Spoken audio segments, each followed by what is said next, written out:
જે મારા વિદ્યાર્થી મિત્રો, આપણે સ્વાધ્યાય 4.4 ની અંદર એક્ઝામ્પલ નંબર 1 ની આપણે શરૂઆત કરવા જઈ રહ્યા છીએ. હવે અહીંયા તમે જોઈ શકો છો કે આપણને અહીં આગળ ઘણી વખત આપણે આ એક્ઝામ્પલ જે છે પ્રાયોગિક ભૂમિતિ એના જે એટલા 5 સ્વાધ્યાય છે, દરેકની અંદર કંઈક ને કંઈક ડિફરન્ટ આપેલું છે. જેમ કે અહીંયા ડિફરન્ટની અંદર એવું છે કે 3 બાજુના માપ આપ્યા છે, 2 ખૂણા આપ્યા છે. 4.3 માં 3 ખૂણા હતા, 2 બાજુ હતી. ઓકે, તો હવે સૌથી પહેલા હું એક કાચી આકૃતિની રચના કરું છું.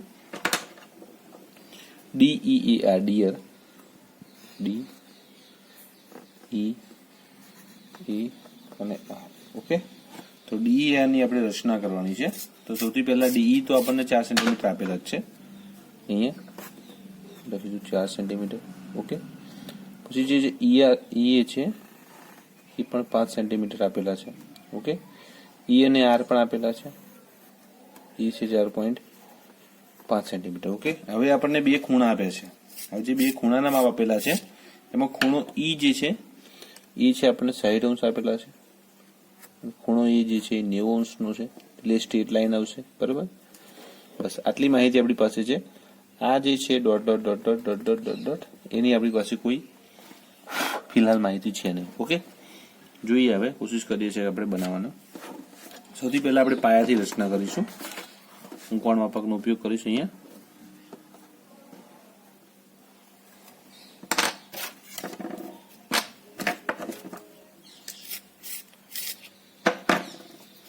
સૌથી પહેલા આપણે ડી ની રચના કરી 4 સેન્ટીમીટર.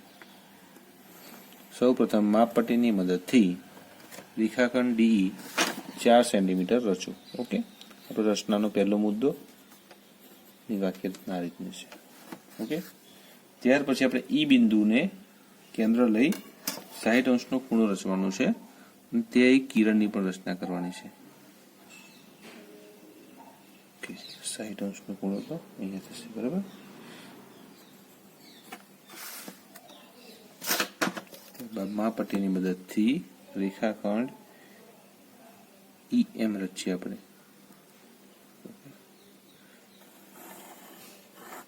ચલો, કિરણ EM ની મેં રચના કરી છે. હવે હું શું કરીશ કે E ને કેન્દ્ર લઈ 5 સેન્ટીમીટર ત્રિજ્યાનો એક ચાપ રચું છું.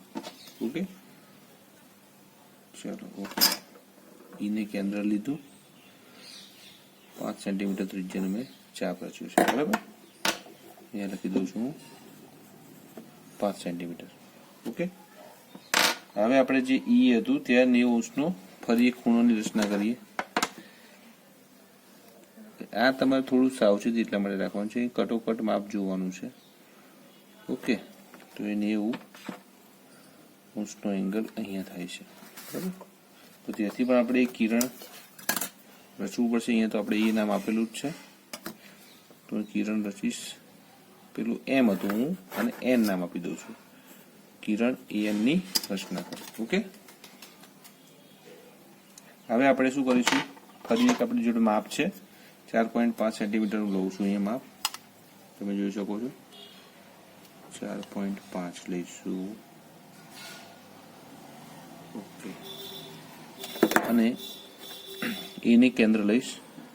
એને કેન્દ્ર લઈ 4.5 સેન્ટીમીટર મેં ચાપ રચ્યું છે. ઓકે, જે ચાપ રચ્યું છે, જે કિરણ EN ને છેદે છે તેને હું R નામ આપી દઈશ. ઓકે, અને હવે જે બાકીનો પાર્ટ વધ્યો છે એને જ્યાં છેદ્યું છે તે આપણે જોઈન કરી દઈશું. ઓકે, આમ આપણી પાસે જે માગેલ હતો અહીંયા તમે ખૂણા દર્શાવી શકો છો, 90 અને આપણે 60 અંશ હતો, અને આ જે માપ હતું એ હતું 4.5 સેન્ટીમીટર. ઓકે, તો આપણી પાસે આ એક ચતુષ્કોણની આવી રચના થશે. ઓકે, હવે જઈશું એક્ઝામ્પલ નંબર 2 ઉપર. ઓકે, 4.4 નો એક્ઝામ્પલ નંબર 2 ઉપર આપણે જઈ રહ્યા છે. આની અંદર પણ આપણે તમને હમણાં આગળના એક્ઝામ્પલમાં કહ્યું એમ અહીંયા બી આપણી પાસે 1, 2 અને 3 ના માપ છે, 2 ખૂણા આપેલા છે. આકૃતિની રચના સેમ છે, સ્ટેપ પણ સેમ છે. સૌથી પહેલા એક કાચી આકૃતિની રચના કરીશું. પહેલો TR ટ્રુ એક ચતુષ્કોણની રચના કરવાની છે, એટલે TR U અને હું E. ઓકે, TR જે છે અહીંયા આપણને આપેલા છે. TR નું માપ છે 3.5 સેન્ટીમીટર. આરયુ પણ આપણને અહીં આગળ આપેલા છે, એ છે 3 સેન્ટીમીટર.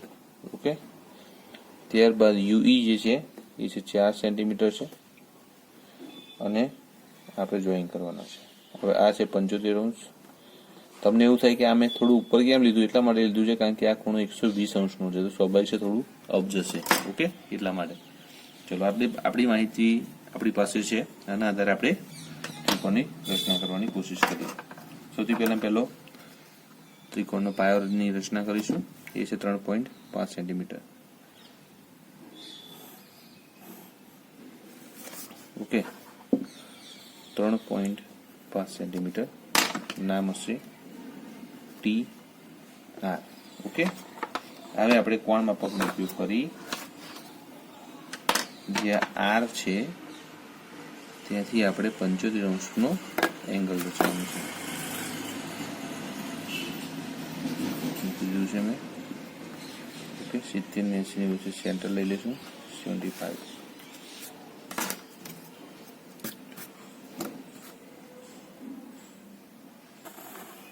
ઓકે, કિરણ R એમની રચના કરીશું. આ જે ખૂણો આપણે બનાવ્યો છે એ છે 75°નો. ઓકે, હવે હું ફરી પરિકરનો ઉપયોગ કરીશ. 3 સેન્ટીમીટર અહીંયા માપ લઉં છું, તમે જોઈ શકો છો, થોડું ઓપ છે. ઓકે, R ને કેન્દ્ર લઈશ અને 3 સેન્ટીમીટરનો ચાપ રચીશ, જે કિરણ R M ને જ્યાં પણ છેદે છે ત્યાં હું યુ નામ આપી દઉં છું. ઓકે, હવે હું યુ ને કેન્દ્ર લઈ 120°નો ખૂણો રચી અને એક કિરણની રચના કરીશ.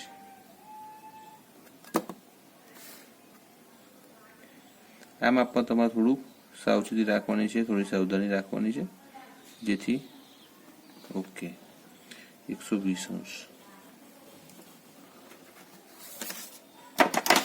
માપપટ્ટીની મદદથી આપણે કિરણ UN ની રચના કરીશું. ઓકે, એ આપણે પરિકરનો ઉપયોગ કરીશું. 4 સેન્ટીમીટરનું કટોકટ માપ લઈશું અહીંયાથી. Okay, 4 centimetre.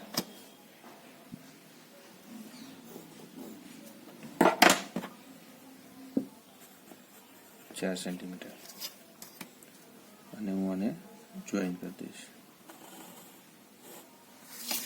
ઓકે, આપણી પાસે જે માગેલ ત્રિકોણ હતો અહીંયા આપણે 120° લખવાનું માત્ર રહી ગયું છે, બસ. ઓકે, તો માગેલ ત્રિકોણ જે હતો એ પણ અહીંયા તૈયાર છે. ઓકે, આના બી રચનાના મુદ્દા તમે સ્ટેપ બાય સ્ટેપ જેમ હું બોલ્યો છું તેમ લખી શકો છો. ઓકે, નેક્સ્ટ વિડીયો અંદર આપણે સ્વાધ્યાય 4.5 જોઈશું. ઓકે વિદ્યાર્થી મિત્રો, આપણે આ પ્રકરણનું છેલ્લું જે સ્વાધ્યાય છે 4.5 એની ઉપર જઈ રહ્યા છે. તો અહીંયા મેં તમે જોઈ શકો છો થોડી આગળના જે વિડીયો હતા એની અંદર હું આખા પેજનો ઉપયોગ કરતો, આમાં મેં એક જ પેજમાં 2 એક્ઝામ્પલ તમને બતાવ્યા છે. કારણ કે અહીંયા હું માત્ર હવે ફિગર દોરીશ, તમે રચનાના મુદ્દા જાતે કરશો, કારણ કે આપણે ઘણા બધા એક્ઝામ્પલ હવે કર્યા છે, તો તમારા માટે ઘણું સરળ હશે. નીચેની રચના કરો. ચોરસ શબ્દ છે. ચોરસ શબ્દ આવતાની સાથે તમને કેટલીક બાબતો ખબર હોવી જોઈએ કે ચોરસની અંદર જે બધા જ ખૂણાઓ છે એ 90°ના હશે, ચારેય ખૂણાઓ. ઓકે, અને જે બધી જ બાજુઓ છે એ સરખી હશે. એનો મતલબ એવો કે આટલી નાની રકમની અંદર આપણે 4 બાજુ અને 4 ખૂણા આપેલા છે, એ પણ આપણે સમજવાનું છે. અહીંયા સાદી આકૃતિ દોરું છું. રેડી છે એટલે REED. ઓકે, આમાં કંઈ કરવા જેવું છે નહીં. આ છે 5.1. ઓકે, આ પણ 5.1 થઈ જશે, આ પણ 5.1 થઈ જશે, આ પણ 5.1 થઈ જશે. ઓકે,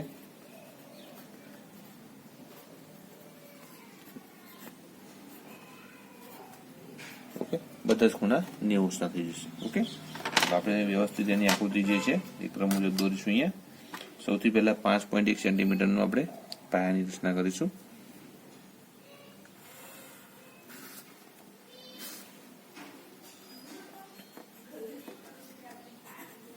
RE રેખાખંડની રચના કરીશું. ઓકે, હવે હું E ને કેન્દ્ર લઈ અને 90°ના ખૂણો રચીશ. અહીંયા એની સાથે કિરણની પણ રચના થઈ જશે. અહીંયા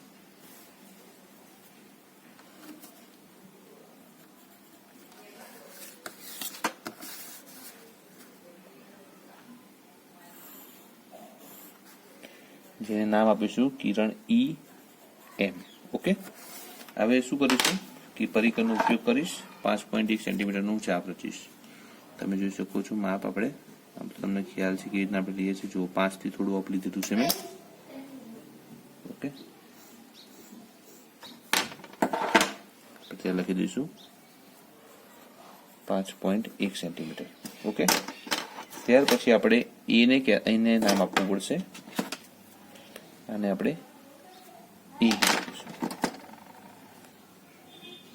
ને કેન્દ્ર લઈ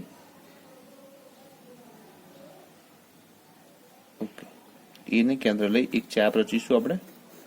એવી જ રીતે આપણે અહીંયા આર ને કેન્દ્ર લઈશું અને ફરી એક ચાપ રચીશું. ઓકે, જ્યાં બંને ચાપ છેદે છે એને આપણે ડી નામ આપીશું અને બંને જે ચાપ જ્યાં છેદે છે તે આપણે બંને રેખાખંડ, સૌથી પહેલો રેખાખંડ છે આપણે ડીઆર, એ પણ 5.1 થઈ જશે અને સાથે જ અને રેખાખંડ એડી એ પણ 5.1 થઈ જશે. ઓકે, તો એ બંનેને આપણે જોઈન્ટ પણ કરી દઈશું અહીંયા. ઓકે, તો આની સાથે આપણે જે ચતુષ્કોણ આપણી પાસે માંગ્યો તો અહીંયા તૈયાર છે. દરેક ખૂણ આપણે 90 ને અહીંયા બતાવી દઈશું. ઓકે, તો ઘણું સિમ્પલ અને સહેલો એક્ઝામ્પલ હતો. અત્યાર સુધીના જે સ્વાધ્યાય હતા એની અંદર શું હતું કે દરેક એક્ઝામ અંદર કોઈમાં 3 બાજુ હતા, 2 ખૂણા હતા, કોઈમાં 3 ખૂણા આપ્યા હતા, 2 બાજુ આપી હતી, કોઈની અંદર 4 બાજુ આપી હતી ને એક વિકર્ણનું માપ હતું. ઓકે, એ રીતના હતા. અહીંયા આપણને ગુણધર્મો આપે છે, એના અંદર આપણે ઓળખવાનું છે. નીચે પણ તમે જોઈ શકો છો જે નંબર 2 નો એક્ઝામ્પલ છે એમાં એક શબ્દ છે સમબાજુ. ઓકે, સમબાજુની અંદર પણ તમને ખ્યાલ હોવો જોઈએ, સમબાજુ એટલે બધી જ બાજુઓ સરખી રહે છે. ઓકે, એનો ગુણધર્મ છે એનો ખાસ. ચલો આપણે વિકર્ણની લંબાઈ કરીએ. અહીંયા કોઈ નામ નથી આપ્યા, આપણે જાતે નામ લઈ લઈશું. નામની અંદર આપણે એક્સ વાય ઝેડ ડબલ્યુ લઈશું. આપણે આવું એક એક્ઝામ્પલ જોયું છે, છતાં બી અહીંયા એક કાચી આકૃતિ દોરું છું. X Y Z W. તમે આકૃતિ કાચી જોશો તો તમને ખ્યાલ આવશે. અહીંયા આપણે આ એક વિકર્ણની રચના કરીશું જેને આપણે 5.2 સેન્ટીમીટર નામ લઈશું. ઓકે, અહીંયા આપણે એક રેખાખંડની રચના કરીશું. ઓકે,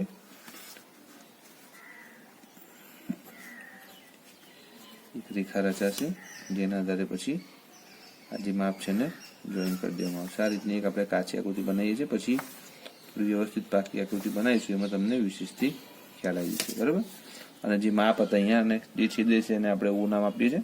બંનેને હાફ કરી દઈશું. 3.2 છે, કુલ ઓલ ઓવર થઈ જશે 6.2. ઓકે, ચલો હવે હું મૂળ આકૃતિ પર જઉં છું. થોડું વિશેષ આવો એક એક્ઝામ્પલ આપણે કરેલો છે આગળ, છતાં બી હમણાં તમને ખ્યાલ આવી જશે. ચલો, સૌથી પહેલા 5.2 સેન્ટીમીટર. ઓકે, 5.2 સેન્ટીમીટર મેં કટોકટ માપ લીધેલું છે અને રેખાખંડ એક્સ ઝેડ 5.2 સેન્ટીમીટર મેં રચના કરી છે. બરાબર, હવે હું શું કરું છું કે કોણ માપકનો ઉપયોગ કરીને 5.2 સેન્ટીમીટરનું જે માપ છે, ઓકે, તો હું સૌથી પહેલા ઝેડને કેન્દ્ર લઉં છું, એક ચાપ રચું છું. એક્સને કેન્દ્ર લઈ એક ચાપ રચું છું. બંને જે છેદે છે એના છેદન બિંદુને ધ્યાનમાં લઈને એક રેખાની રચના કરું છું.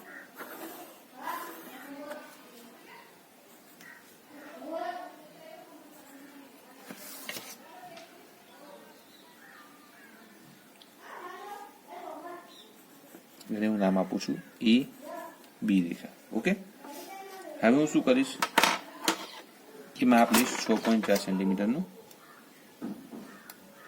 હવે તમને ખબર છે 6.4 અહીંયા 6.4 આપેલા છે, આ ભાગ્યા 2 થઈ જશે 3.2. ઓકે, ઓલ ઓવર આપણે 6.2 બનાવવાની છે, પણ પહેલા 3.2 નું માપ લઈશું આપણે, પછી તમને હું સમજ આપું છું મેં કેમ એવું કર્યું છે. ઓકે, 3.2.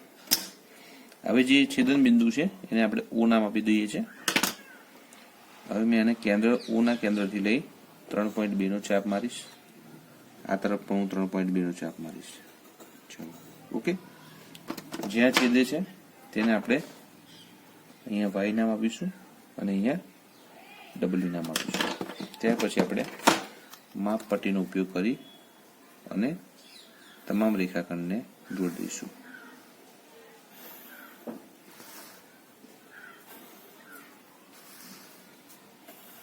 ઓકે, આની સાથે આપણો જે માગેલો જે ચતુષ્કોણ હતો એક્સ વાય ઝેડ અને ડબલ્યુ તૈયાર છે. તમે લખ્યું છે 3.2 સેન્ટીમીટર, 3.2 સેન્ટીમીટર ઓલ ઓવર થઈ છે 6.4 સેન્ટીમીટર.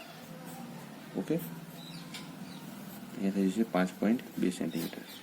ઓકે, ચલો આપણે હવે લાસ્ટ જે એક્ઝામ્પલ છે 2 એના વિશે જોઈએ. ઓકે, એક્ઝામ્પલ નંબર 3 ની વાત કરી રહ્યો છું. એ લખ્યું છે એવા લંબચોરસની રચના કરો કે જેની પાસની બાજુ લંબાઈ 5 સેન્ટીમીટર અને 4 સેન્ટીમીટર હોય.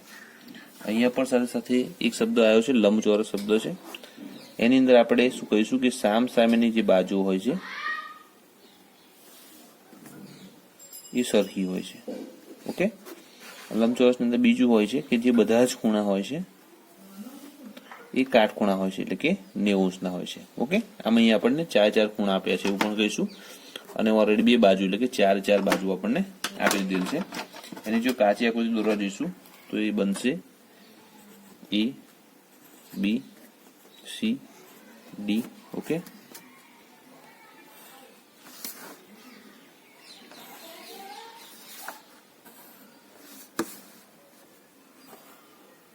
ઓકે, સેમ બની જશે. અહીંયા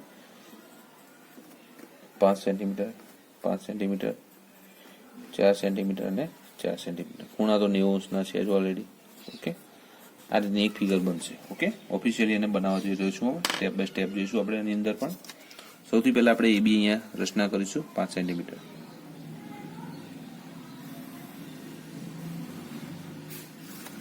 okay, A B 5 centimetre. Okay, ત્યાર પછી હું કોણ માપકનો ઉપયોગ કરી અને 90 અંશનું ખૂણાની રચના કરું છું અહીંયા. ઓકે, કોણ માપકનો ઉપયોગ કરી અને અહીંયા કિરણ EX ની રચના કરીશ. ઓકે, સ્ટેટ લખી દઉં છું અહીંયા 90 અંશ. બરાબર, હવે હું પરિઘનો ઉપયોગ કરીશ. 4 સેન્ટીમીટરનો આપણે ચાપ રચીશું.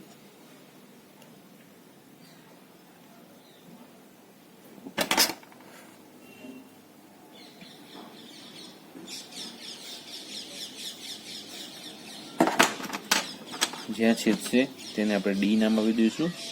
ઓકે, અને અહીંયા આપણે 4 સેન્ટીમીટરનું ચાપ રચીએ. માપની અંદર કોઈ જ પરિવર્તન નહીં કરીએ. B ને કેન્દ્ર લઈશું આપણે અને કોઈ એક ચાપ રચવાની કોશિશ કરીશું.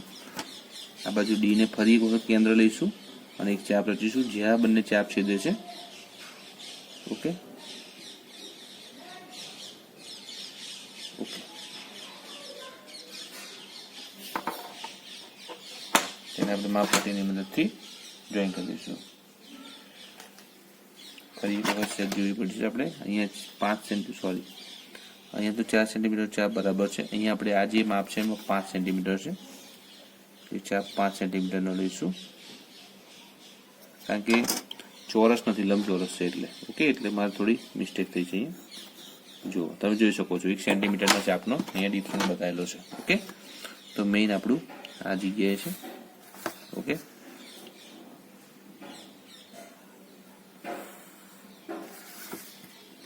લખી દઈશું અહીંયા 5 સેન્ટીમીટર, 4 સેન્ટીમીટર. આને નામ આપી દઈશું આપણે C. ઓકે, બધા જ ખૂણાને આપણે 90 અંશમાં બતાવી શકીશું. તમે જોવો છો 1 સેન્ટીમીટરનું માપનો ડિફરન્ટ હતું તો આકૃતિની અંદર કેટલું ચેન્જિંગ આવતું હતું. એમ એ ફિગર આપણી ખોટી પડતી હતી આગળ. ઓકે, તો આની સાથે આપણું જે આ ચતુષ્કોણ માગ્યો તો એ પણ અહીંયા તૈયાર થઈ ગયો છે. એક્ઝામ્પલ નંબર 4 છે એની વાત કરવામાં આવે તો સમાંતર બાજુ ચતુષ્કોણ ઓકે રચો, જેની અંદર 2 માપ આપેલા છે. ઓકે, પણ કોઈ પણ ખૂણાનું માપ આપેલું નથી. હવે જો લંબચોરસ હોત કે ચોરસ હોત, જો લંબચોરસ હોત અથવા તો ચોરસ હોત તો આપણને ખ્યાલ આવી જાય કે બધા જ ખૂણા 90 અંશના છે. ઓકે, પણ અહીંયા તો સમાંતર બાજુ છે, જે માત્ર બતાવે છે કે સામ સામેની જે બાજુ હોય છે એ જ અહીંયા સરખી હોય છે. બાકી કોઈ અહીંયા કોઈ સરખાપણું હોતું નથી. આમ કોઈ વધારાની ડિટેલ છે નહીં આપણી પાસે. ઓકે, તો આવો ચતુષ્કોણ રચવો એ શક્ય નથી,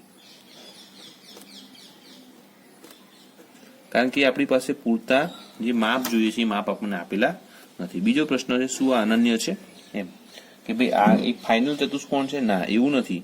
અહીંયા જો માપ આ બેને સેમ હોય પણ જો કોઈ ખૂણાનું માપ આપવામાં આવે